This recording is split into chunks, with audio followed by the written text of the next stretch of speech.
So this is a video I've been willing to make for a while. Around the release time of FIFA 23, I made a sliders video showing you guys all the sliders that I had been using for a couple of years actually, and it was pretty well received, so thank you to everybody for that. Those were the sliders that I had been using from FIFA 21, slightly updated them for FIFA 22, and again slightly updated them for FIFA 23. Now of course the game has had multiple updates and the gameplay has changed, so today I'll be going through all the settings, from match settings to my camera to the sliders to the controller settings, just to show you all the settings I use to get an authentic and realistic experience. And if you're going to enjoy this video and it is helpful to you, please do drop a like on it and subscribe as well. I would greatly appreciate that. Now, the point of these sliders, like I said, is to make the game more realistic. It's to slow the game down. It's to give it a more simulation feel rather than an arcade feel. And it's meant to simulate really what you see on a match day, and it's more targeted towards football fans rather than casual FIFA players. So I don't know, you can try these out yourselves and let me know what you think. So the net tension there, we've changed it to tight. It just gives, I guess, a better sound when the ball hits the back of the net. I don't know, I just personally enjoy it, but that will be up to you. These are the rules I use. Handballs are on and referee strictness is on strict. You could make it very strict, but I've seen one too many red cards on very strict, so I keep it on strict. I also lower the commentary volume down to 5 and the stadium ambience up to 10. It just gives more of a match day feel. You know, you feel the crowd more involved, and I have downloaded the languages to pick whatever language I choose based on the league I play in. Today we'll be playing in England, so we're going to keep it on English. Now, the sliders, both sprint speed and acceleration for user and CPU, are down to 45.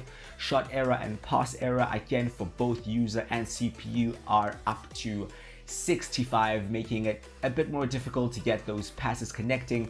Shot speed is at default at 50 and pass speed is all the way down to 33 for both.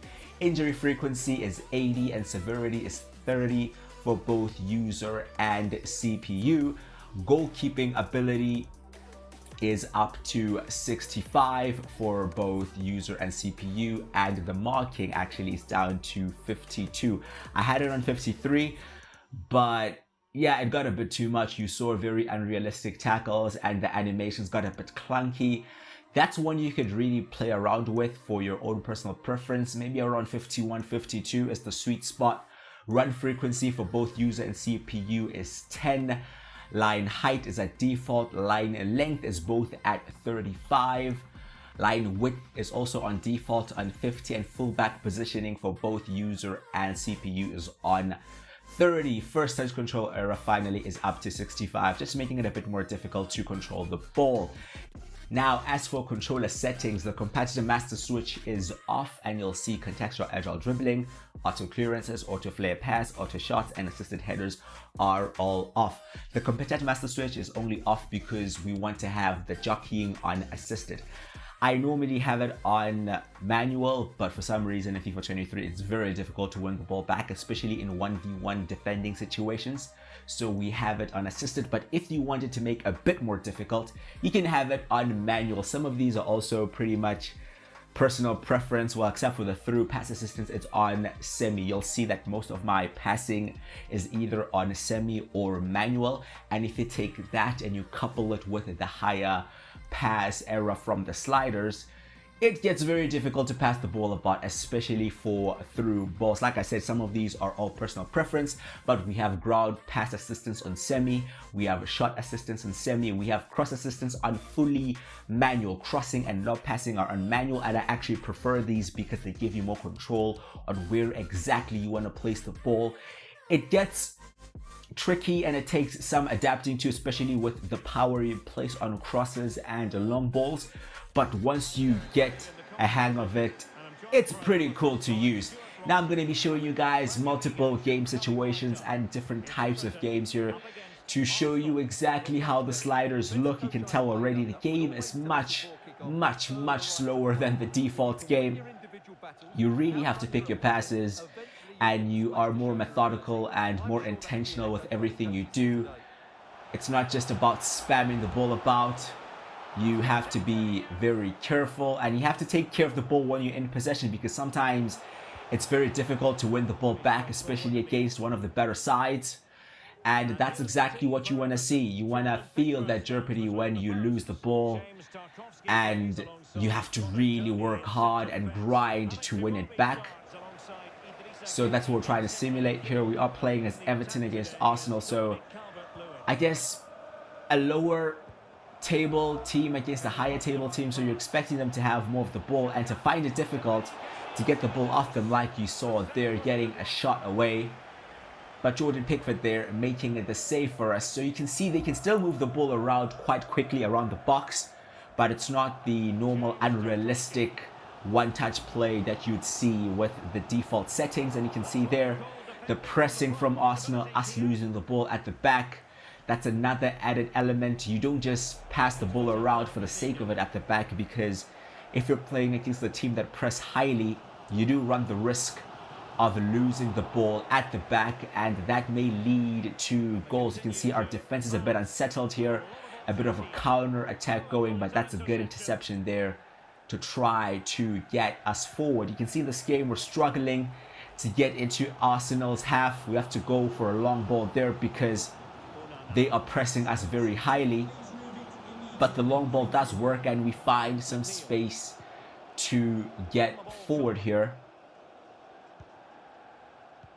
Again, finding it difficult to find that through pass, because you saw with the assistance level and the error, yeah, you really work hard to get that one clear chance, and if you don't take it, you really are going to regret it. But this is some good play down the wing here, finding some space, and there's the ball there to Calvert-Lewin, looking for the cutback, which is eventually cleared, and there's the chance gone. So really in this whole half we've had one chance, but like I said already, losing the ball in your own half is very dangerous, because playing a team that can just pounce on your mistakes, you're gonna get punished, bro. You're going to get punished, and sometimes you're going to have to rely on the long ball. You're going to have to rely on having a goalkeeper that's very good with his feet to find the ball to the strikers there. But Arsenal so good at moving the ball. A deep runner from midfield, Granit Xhaka there, getting past our defense. We were completely outnumbered, couldn't deal with all of their attackers, and they get that breakthrough. Try to keep a good defensive line, but just wasn't enough. Now a different situation. You're playing as Manchester United against Leeds United, a team that press very highly, but you'd still expect us to create a few more chances, playing with players that are a bit more better technically and more dangerous.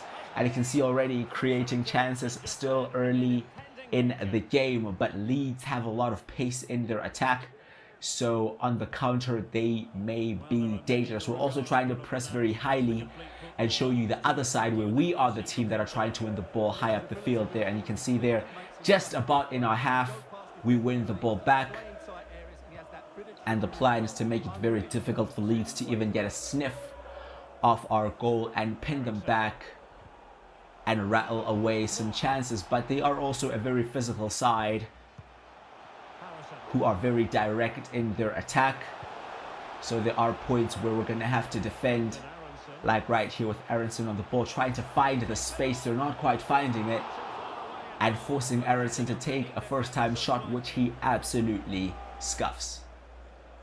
Now this is the situation I really wanted to show you, pinning the team back, being very patient, working the ball about, trying to find that space to either take a long shot like we did there, or play a ball in behind.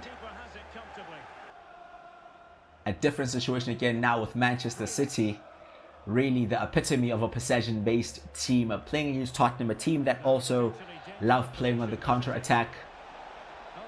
Just showing you how it looks here, not really using the ball there, Grealish losing it, and now the break on with Tottenham led by Harry Kane. These sliders really give a good variety when it comes to teams you're playing against. You really notice the difference in how teams attack. You notice the difference in how you are also able to attack.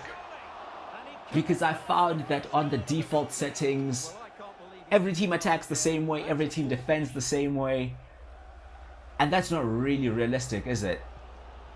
Another situation here, pretty much on the counter-attack. Harry Kane, like in real life, instrumental and the focal point of all the attacks, dropping deep to link up the play. But we do well there to defend. And now it's about that build-up play from the back. Manchester City, very methodical, very patient in their build-up. Mahrez has a few players around him, but again, just finding the spaces, all about being patient. And you do notice the difference in attributes. When you play with the better players, you are able to move the ball about in those tight areas, and you are able to take shots off in positions where your players are under a lot of pressure. You'll see here with Bernardo Silva with that finish there.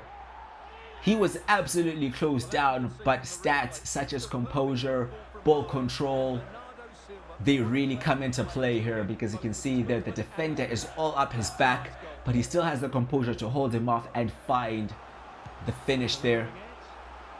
Just going to show you the goal here from Tottenham. Again, a very classic Harry Kane goal there, using his strength to hold off the defender, finding just that yard of space.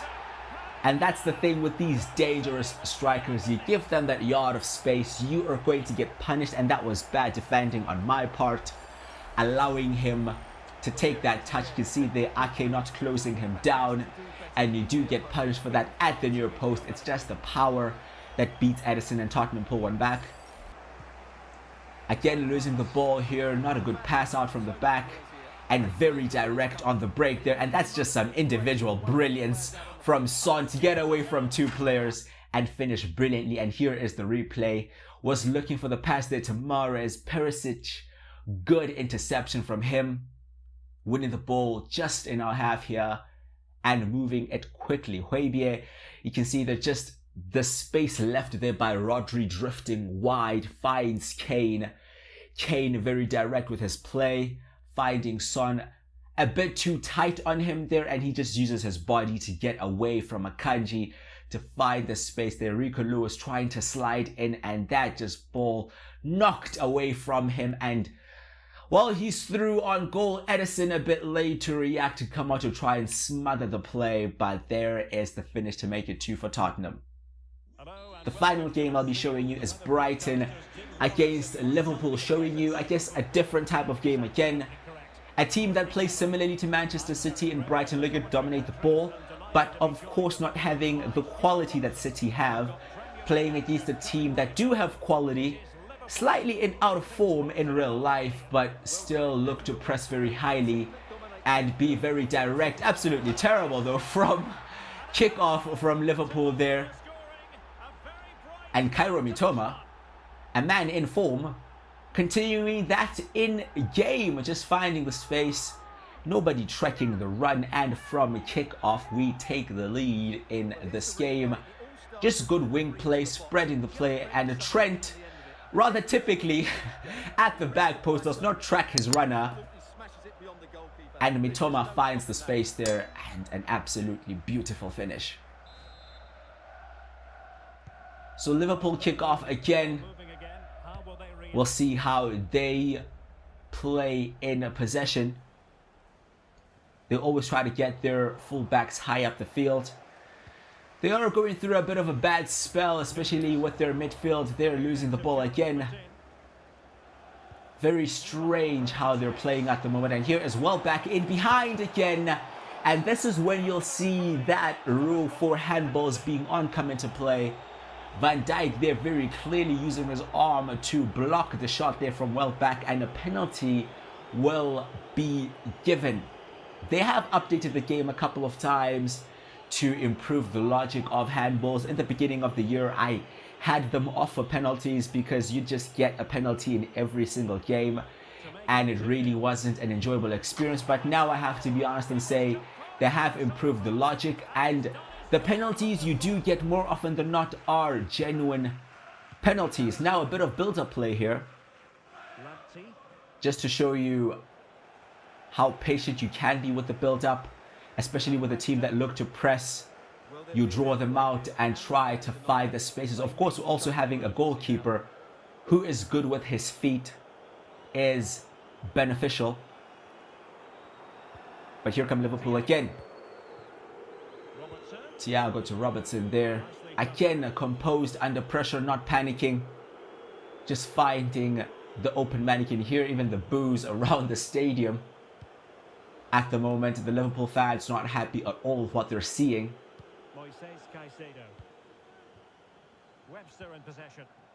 But this is what I absolutely enjoy. Moving the ball about. Finding the man that's always open.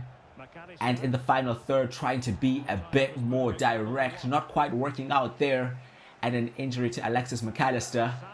And of course, Liverpool, we all know how direct they are. They're not a team that are going to try to pass you to death. They're going to be very direct and get to the point. And that's exactly what they do here, moving the ball about.